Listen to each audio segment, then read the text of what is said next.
আসসালামু আলাইকুম। সবাই কেমন আছেন?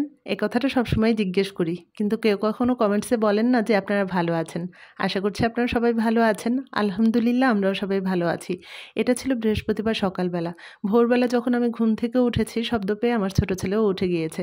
8:30টার সময় উঠেছে। আর উঠে দেখেন টেবিলে মাথা রেখে ঘুমোচ্ছে। এখানে জাইয়ান আর আমার বড় ছেলে ঘুমোচ্ছে। গতকাল সারারাত হয়তো এরা ৩ ভাই ঘুমায়নি। দেখেন কত সময় ধরে ডাকছিলাম কিন্তু তার কোনো হুঁশ নেই। আমি যখন ঘুমোতে এসেছিলাম গতকাল রাতে তখন 2:15 বাজে। তখনও দেখেছি আপনাদের ভাইয়ের সঙ্গে ৩ ভাই মিলে খেলা দেখছিল। তখন আপনাদের ভাইকে বলেছিলাম যে এদেরকে ঘুমোতে পাঠাও, ভোরে উঠতে হবে। কিন্তু কখন যে গিয়েছে জানি না। রাগ হয়ে আমি ঘুমোতে চলে এসেছিলাম যে আমার সকালবেলা উঠতে হবে, সকালে আমার অনেক কাজ।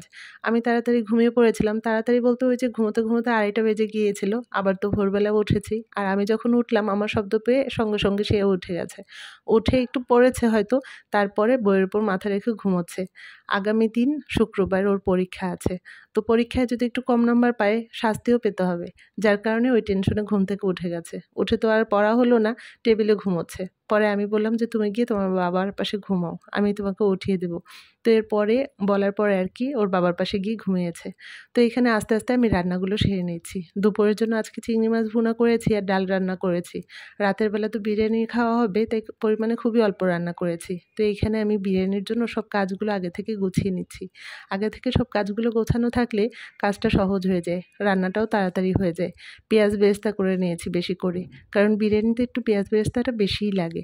আর পেঁয়াজ বেরেস্তার ওই তেলের মধ্যেই আমি আলু ভেজে নিয়েছিলাম। বিরিয়ানির মধ্যে আলু না দিলে ভালো লাগে না। আর এইখানে আমি 3.5 কেজি পরিমাণে খাসির মাংস, সব মশলা তো একবারেই দিয়ে দিয়েছি। কারণ একবারেই তো সব মশলা দেয়া। আর এরপরে তো পার্ট, পার্ট করে সাজাতে হবে। এখানে আমি 2 কেজি পরিমাণে বাসমতি চাল নিয়েছি। চালটা একটু সময় নিয়ে ভিজিয়ে রাখতে হবে। আর এরপরে সেই যে মাখানো মাংসটা সেটা চুলায় বসিয়ে দিয়েছি।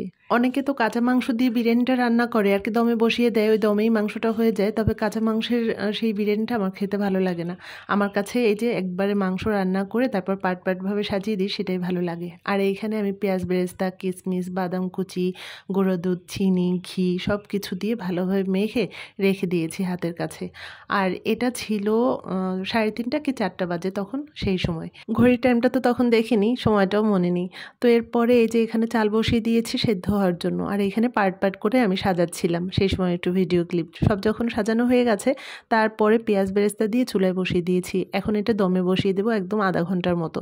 তো এরপরে আমি আসরের নামাজ পড়ে নিয়েছি। আসরের নামাজ পড়ে আমরা চলে এসেছিলাম ডায়াবেটিস হসপিটালে। কিছুদিন আগে একটা ভিডিওতে আপনাদেরকে দেখিয়েছিলাম যে আমি ডায়াবেটিস হসপিটালে যাচ্ছি আমার ফুপু শাশুড়িকে দেখতে। আমার ফুপু শাশুড়ি অপারেশন হয়েছিল সেখানে। অপারেশনের পরে সে বাসায় চলেও গিয়েছিল। তারপরে বাসায় যাওয়ার পরে দেখলো যে, যে জায়গাটা আর কি অপারেশন হয়েছে সেখান থেকে একটু ইনফেকশন হয়েছে। তো ইনফেকশন হয়েছে যেহেতু সে যেই ডক্টর দিয়ে আর কি অপারেশন করিয়েছে সে আবার দেশের বাইরে। সে এখন নেই। তো সে বলল যে তাকে ডায়াবেটিস হসপিটালে ভর্তি হয়ে যেতে। তো যার কারণে সে ডায়াবেটিস হসপিটালে ভর্তি হয়েছে। তো তাকে দেখতেই আজকে আমরা সবাই এসেছি ডায়াবেটিস হসপিটালে। আসার পরে আর কি আস্তে, আস্তে আমাদের 5:45 বেজে গিয়েছিল। আর এটা ছিল মাগরিবের পরে। মাগরিবের পরে এত পরিমাণ বৃষ্টি বাতাস হচ্ছিল আর সেই হসপিটালের জানালা থেকে একটু ভিডিও ধরে রাখলাম। এত বৃষ্টি হচ্ছিল টেনশন করছিলাম যে কখন বৃষ্টিটা থামবে আর আমরা বাসায় যাব। আর আল্লাহর কাছে তো আমি বারবার শুকরিয়া আদায় করছিলাম যে আসার আগে আমি বিরিয়ানিটা রান্না করে রেখে এসেছি। যদি আর কি রান্না না করে রেখে আসতাম তাহলে এই যে বাসায় গিয়ে আমি কখন রান্না করতাম বলেন আর কখন সবাইকে খাবার দিতাম। আর গতকালই তো আমি ফিরনি রান্না করে রেখেছিলাম। ফিরনি রান্না করে ফ্রিজে রেখে দিয়েছিলাম। এখন বাসায় গিয়ে তাড়াতাড়ি করে কাবাবটা ভেজে নেব। কাবাবটাও আমি গতকাল বানিয়ে রেখেছি। জালি কাবাব বানিয়েছি আর জালি কাবাব বানিয়ে আমি ডিপ ফ্রিজে রেখে দিয়েছিলাম। আজকে যখন বাসা থেকে বের হব তার আগে আমি ফ্রিজ থেকে নামিয়ে রেখে এসেছি। ফ্রিজ থেকে নামিয়ে রেখে এসেছি যেন বাসায় গিয়ে তাড়াতাড়ি করে ভাজতে পারি। বরফ হয়ে গিয়েছিল তো, বরফটা ছাড়তেও তো একটু সময় লাগে। আর এরপরে এই যে বৃষ্টির মধ্যেই আমরা বাসায় যাচ্ছি। দেখেন বৃষ্টি যে কখন থামবে তার তো কোনো ঠিক নেই। তো আমরা এখন বাসায় যাচ্ছি আর রাস্তাঘাট দেখলাম একদম অন্ধকার হয়ে আছে। জানি না বাসায় কারেন্ট আছে কিনা। তারপরও তো সবকিছু গোছানো আছে। এদিক থেকে মনে একটু ভরসা পাচ্ছি যে যাক সবকিছু তো গোছানো আছে, বেশি একটা সময় লাগবে না। তো বাসায় আসার পরে দেখি কারেন্ট নেই। বাইরে যে পরিমাণ বৃষ্টি আর বাতাস হচ্ছে কারেন্টের জন্য জন্য আর অপেক্ষা না করে আমি আমার কাজে লেগে পড়েছি।